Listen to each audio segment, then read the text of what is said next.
My name is Eric Fliss, and I am the Managing Director of the South Miami-Dade Cultural Arts Center in Cutler Bay, and we are operated and managed by the Miami-Dade County Department of Cultural Affairs. How long have you been there? So with the department for 11 years now, just celebrated my 11th anniversary, and the Performing Arts Center just finished its 8th season, so we're going into our 9th season. So I've been working for the Department of Cultural Affairs for 11 years, and the theater's been open for 8 seasons. They brought me in early as a way to help to understand the community. This was a new performing arts center built in a part of town that had never had any cultural assets. People who lived in that community, if they went to a cultural event there, it was either in a church or a high school auditorium. So we really wanted to spend time to get to know what makes up this community and what type of artistic activities would be engaging for them. Rather than me trying to think what I think's right for them, I wanted them to inform me. And so the first 3 years was really research about that community. How did you go about doing that? Well, I used a lot of people who I was familiar with, who made further introductions. So I would get myself invited to a Rotary Club meeting, minority business owners meeting. I would go to the Martin Luther King breakfast at the local church. Site visits at schools. There were some arts charter schools and art middle schools and high schools, so we would go there and talk to faculty and talk to teachers, just network. Did you do any focus groups? We did. We had, I mean, the focus groups did not necessarily happen prior to the building opening, but kind of coinciding with its opening to understand the expectation. We also looked after the first year, putting together focus groups of people who didn't come to the center, and what was it that, what were the barriers that kept you from coming to this cultural arts center in this new part of town where arts and culture was new. It was a new offering. You've been there 8 years, Mm-hmm. functioning as a performing arts center. Mm-hmm. Once you opened that first season Mm-hmm. and had programmed it with the knowledge you had gained the 3 years before, Mm-hmm. did your programming style evolve and gravitate in some other differing directions over the 8 years you've been managing the center? Yeah, multiple directions. I would be remiss to think that I knew everything after just such a short amount of time. Actually, the great part was I had staff who also grew up in that neighborhood, so they were wonderful in helping to inform me about the nuances of the community. Yes, to this day, we're still discovering who our audience is, making informed decisions, programming decisions based on new input that comes to us all the time. So absolutely, absolutely involved. I would say the first couple of years we spent really building up the reputation of the building to let the community know that we weren't pandering, that we were going to give them really high quality cultural experiences. But after a few seasons, we also wanted to deconstruct this physical building that is large and maybe even a little intimidating to a arts patron, someone who hasn't had a lot of experience. So we spent a lot of time trying to deconstruct what that building represented and create activities that were more pedestrian in nature, more accessible from street level. And so that was very successful, and I believe it's helped us grow a kind of a grassroots audience and the next generation of arts appreciation. And so the building is located in a section of Miami, a huge city, in which there hasn't been a performing arts center as such before, and from which I understand if one were to go all the way downtown to the big performing arts center, it's quite a trek. Mm-hmm. And for many presenters, irregardless of location, really, there is a general tendency to feel that they cannot afford to take a risk Mm-hmm. in presenting dance. Mm. And yet, you've started doing this in the Mhm. last 2 or 3 years. Well, What moved you in that direction, and how did that come to be? well, to be honest, we've really kind of went right out of the gate with dance as one of the disciplines that we wanted to present for a lot of reasons. I have personal reasons. I have had I have background working with dance companies from a production and a design standpoint. And I feel like the potential to allow a diverse audience see themselves in the types of programs that we present, that dance was a really great tool to allow that to happen, and that's part of our mission. And we are a mission-driven performing arts center. We're part of the Department of Cultural Affairs.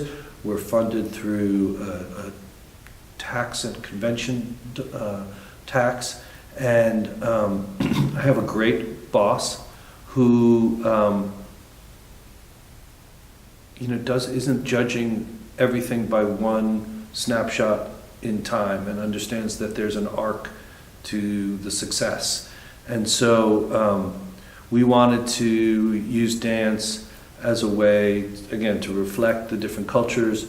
The community around the Cultural Arts Center is very diverse in its ethnic and cultural and economics. So there are some shows that we might present something for free to get people in the door. We've identified artists whose work is kind of maybe filtered through their cultural background. They may be a contemporary dance artist, but they may be influenced by the Caribbean. And so you see the Caribbean influence in maybe a contemporary dance company, and it allows the community around the center who maybe weren't familiar with an art center and dance to come and find something that's relatable. So we've brought in a few different companies, a very diverse group of companies. And then we've kind of progressed along where we've brought in contemporary ballet. We've gone up on point shoe, so people are seeing all of this arc from the really barefoot, very grounded type of work, culturally specific, to something a little bit more traditional and grand.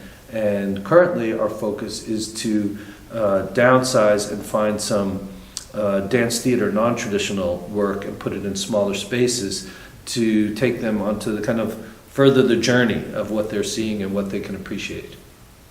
You really love your work. Yeah. What inspires you and gives you this enthusiasm for what you do? I think the thing that is most satisfying is to see an audience respond to something you're trying to tee up something for them that you think will impact their lives, and then to be in the lobby after a performance and to see people chatting and their energy is just like over the top, and they may even come up to you and say, thank you, or this was beautiful, this was wonderful, this was the best thing I've seen, those types of things. That's what inspires me, to find the next great thing to really move somebody, maybe change somebody's life. We are at PAE 2019 in Orlando this year. And in the next day or so, you will be presented with the Mary Beth Treen Award in Arts Management. Congratulations. Thank you. I joined a good class.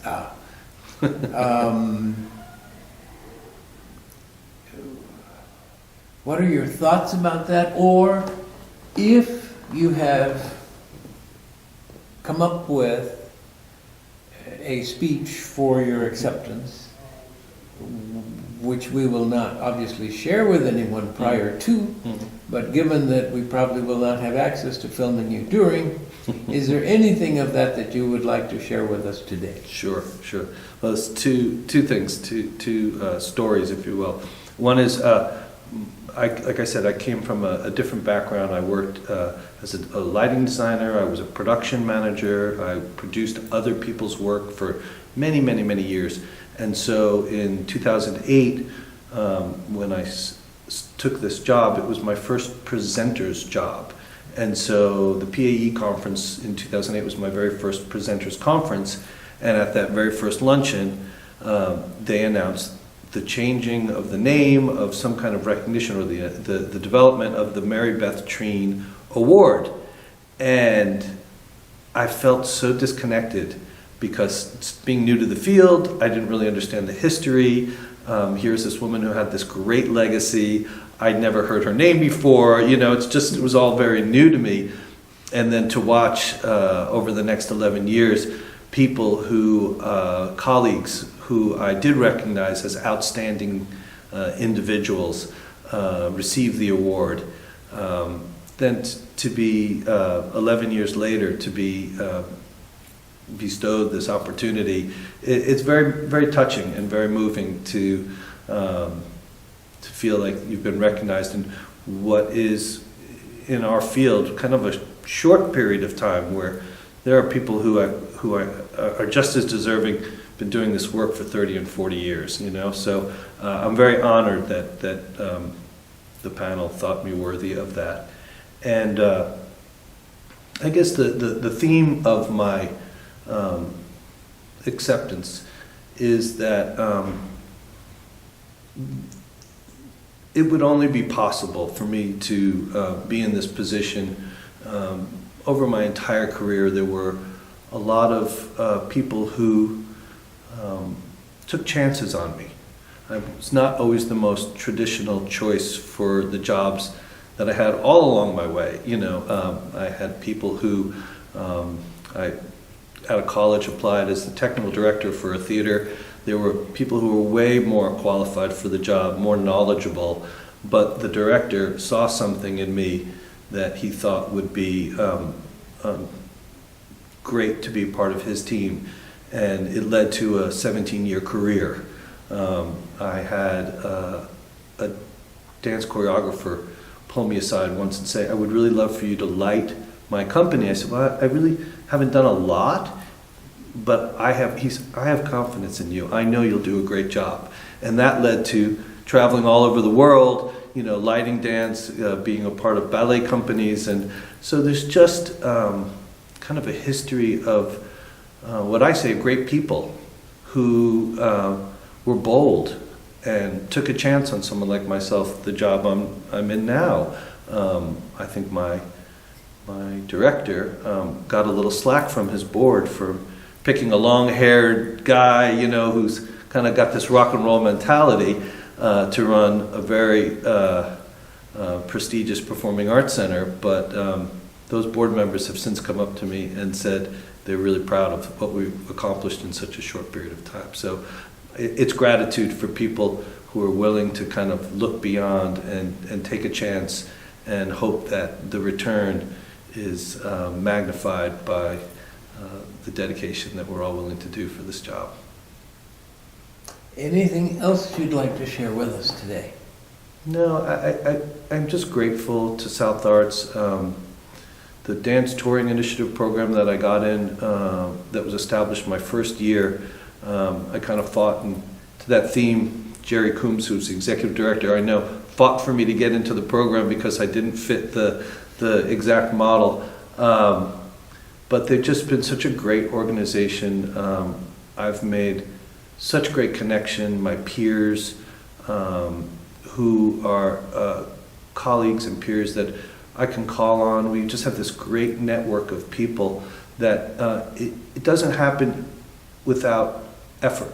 People really need to kind of put people together in a room and curate and create opportunity for that camaraderie to happen. And I'm just grateful for South Arts for being a leader in putting this field together and continuing to move forward and thinking about how to make our field better and now how to elevate the artists of the South and Southeast. And I think that's a great goal, and I'm happy to be a part of it.